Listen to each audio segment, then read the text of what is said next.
नमस्ते, मैं हूं आनंद नरसिम्हन और यह है इनसाइड स्टोरी।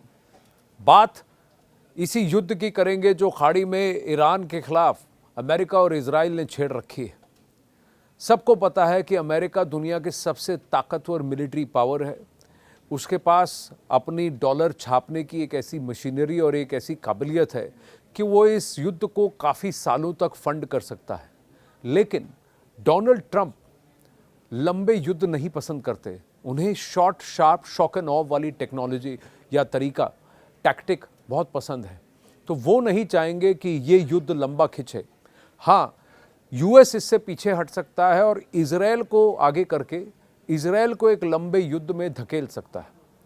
कई लोगों का ये अनुमान है कि पिछले 7 दिनों के अंदर ईरान की क्षमता, बैलिस्टिक मिसाइल को फायर करने की, लॉन्च करने की क्षमता काफ़ी कम हो चुकी है, उसको काफ़ी क्षति पहुंची है। खुद इजराइल का ये मानना है कि करीब 60 से 65% लॉन्चर्स को इजराइल ऑलरेडी उड़ा चुका है ईरान की। और कुछ दिनों में अगर देखें तो उनकी ड्रोन, जो शाहिद ड्रोन, कामेकाजे सुइसाइड ड्रोन्स की जो अटैक हैं, यूएवीज़ के अटैक हैं, वो करीब 83% ड्रोन अटैक्स उनके कम हो गए हैं। और बैलिस्टिक मिसाइल लॉन्चर्स और बैलिस्टिक मिसाइल अटैक्स 90% कम हो चुके हैं। यानी डे 0, डे 1, डे 2 के मुकाबले डे 6, डे 7 में उनकी क्षमता काफ़ी कम होती हुई दिख रही है, क्योंकि ईरान को काफ़ी मार पड़ी है। एक बात आपको मैं बता दूं कि जब आप तस्वीरें देखेंगे तो सैटेलाइट से जो तस्वीरें आती हैं, जहां पर तेहरान के इर्द गिर्द या फिर करमनशाह हो, इस्फहान हो, नतांज हो, जहां पर भी इनकी लॉन्चिंग साइट्स हैं या न्यूक्लियर साइट्स हैं, जहाँ पर ये बम गिरते हैं वहाँ सिर्फ एक ब्लैक कलर का होल दिखता है। वो इसलिए क्योंकि ईरान की अधिकांश फैसिलिटीज़ ज़मीन के नीचे हैं।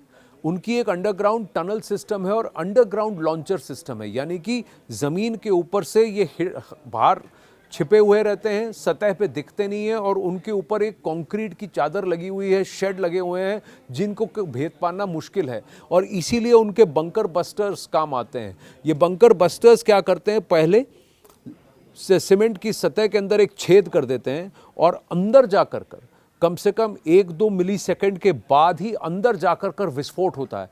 तो अंदर की फैसिलिटीज़ को पूरी तरह तबाह करते हैं। तो ज़मीन के अंदर जो इनके अंडरग्राउंड लॉन्चर्स हैं, इसको यूएस और इजराइल काफ़ी क्षति पहुंचा चुके हैं।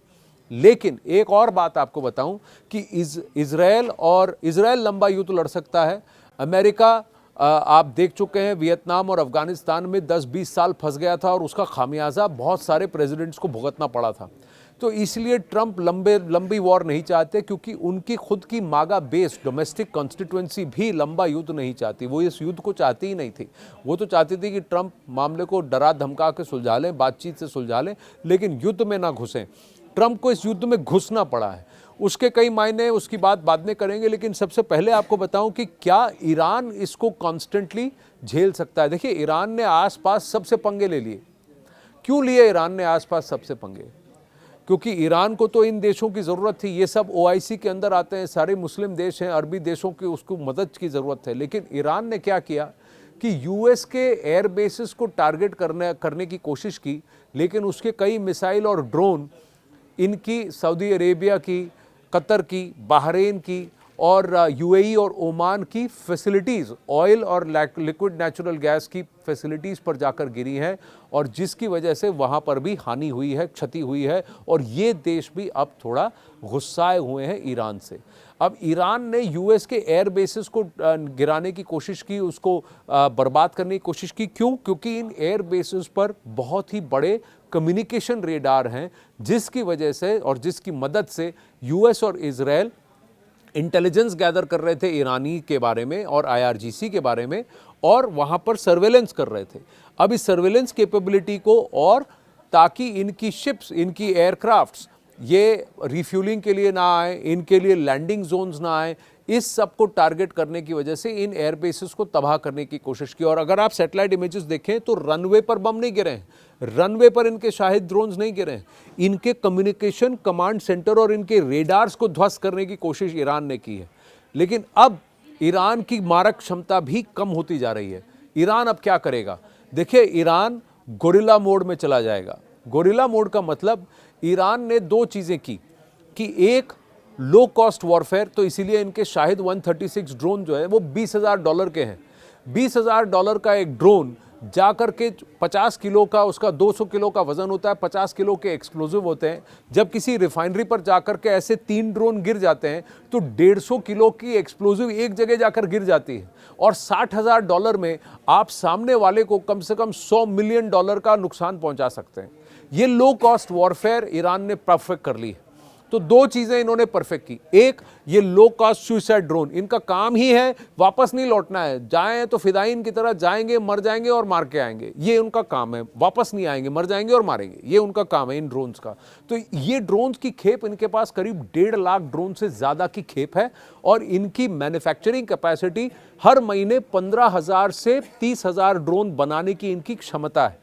तो इसलिए यूएस और इजराइल के जो टारगेटेड अटैक्स हैं, इनकी मैन्युफैक्चरिंग फैसिलिटीज़ पे भी है कि भाई आपके पास जब ये ड्रोन एक लिमिटेड नंबर में होंगे तो आपको भी इनके अटैक्स को कर्ब करना पड़ेगा, रोकना पड़ेगा। अब ईरान की मैन्युफैक्चरिंग क्षमता काफ़ी कम हो गई है, तो अब वो 10,000 हर महीने 10-15,000 20,000 ड्रोन बनाने की क्षमता नहीं रखता। शायद 1-2 फैसिलिटीज़ होंगी जहाँ पर भी ड्रोन बनाने के लिए आपको रॉ मटेरियल चाहिए, आपको चिप्स चाहिए, ये सारी चीज़ें चाहिए, पार्ट्स चाहिए, तो वो उनके लिए लाना भी, सोर्स करना भी मुश्किल है, क्योंकि स्ट्रेट ऑफ हॉर्मूज जहाँ से इनका ट्रेड होता है वो सब बंद हो गया है।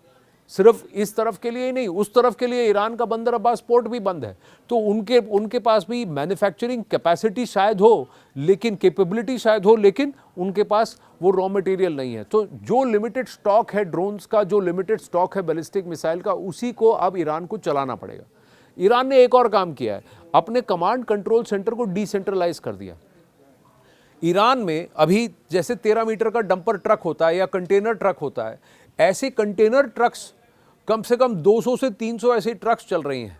ये नंबर कम है, कुछ लोगों का अनुमान है 500 से 1000 ऐसी ट्रकें हैं जो चीन से इन्होंने आयात की हैं, और फिर उसको मॉडिफाई कर दिया। मॉडिफाई कैसे कर दिया है? मॉडिफाई, उसको लॉन्चर में बदल दिया।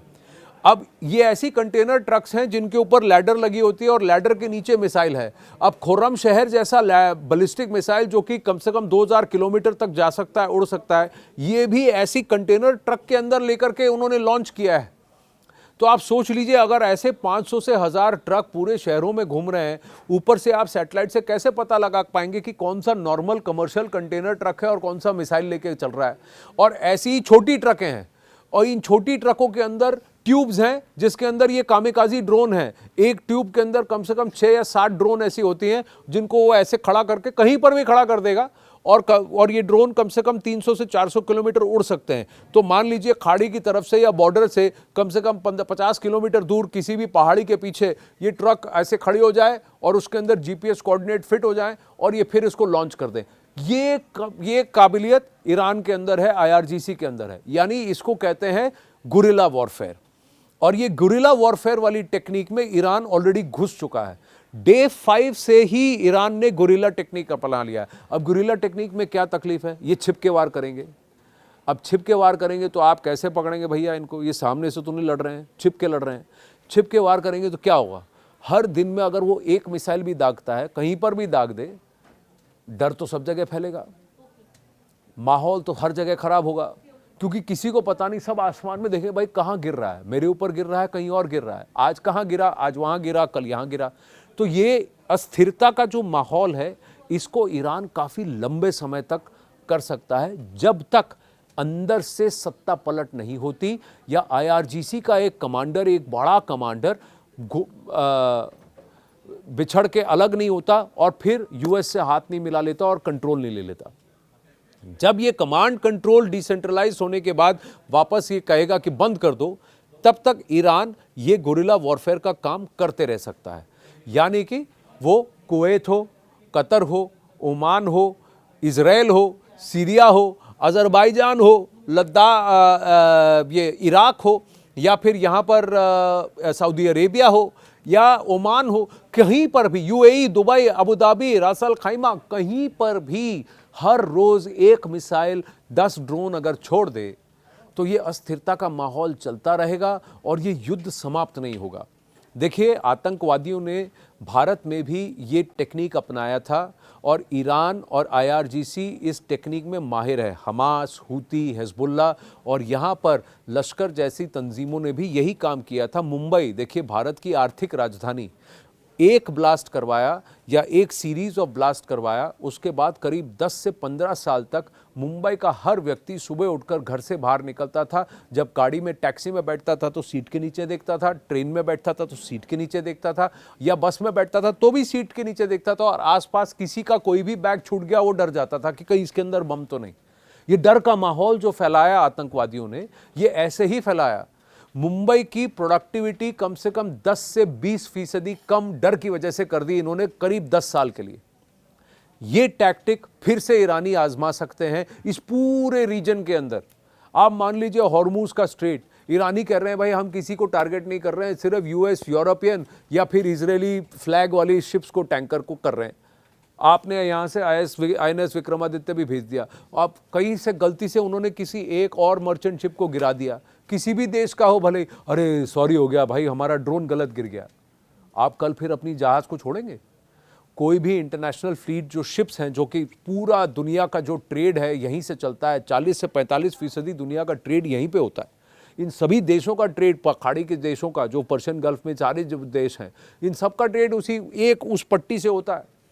और वहां पर अगर इसने इस तरीके का कहर बरपाना शुरू किया तो इस गुरिल्ला वॉरफेयर को काफी लंबे समय तक ईरान खींच सकता है, और इसलिए ये युद्ध जल्दी समाप्त नहीं होगा, ऐसा बहुत लोग मानते हैं। जब डोनाल्ड ट्रंप कहते हैं कि मैं टाइम नहीं बता सकता, वो इसलिए नहीं बता सकते। इजरायली तो लड़ते रहेंगे, इजरायली बेरूत में जाकर वहाँ हिजबुल्लाह को मार देंगे, इधर हमास के खिलाफ मुहिम छेड़ देंगे, यहाँ जिसको उनको मारना है, उनके टारगेट्स बहुत क्लियर हैं, वो लंबी लड़ाई भी लड़ सकते हैं। ईरान इराक वॉर 10 साल तक खिंचा था, तो ईरान में, इराक में, सब में ये स्टमक है फॉर अ लॉन्ग फाइट। अफगानियों में भी है stomach for a long fight. American के पास अभी वो सपोर्ट नहीं है, और जब इस रीजन के अंदर इस तरह की अस्थिरता होगी तो युद्ध जल्दी समाप्त नहीं होगा। ईरान की अगली चाल यही है, और इसको अगर बदलना है तो एक सत्ता पलट करना बहुत ज़रूरी है।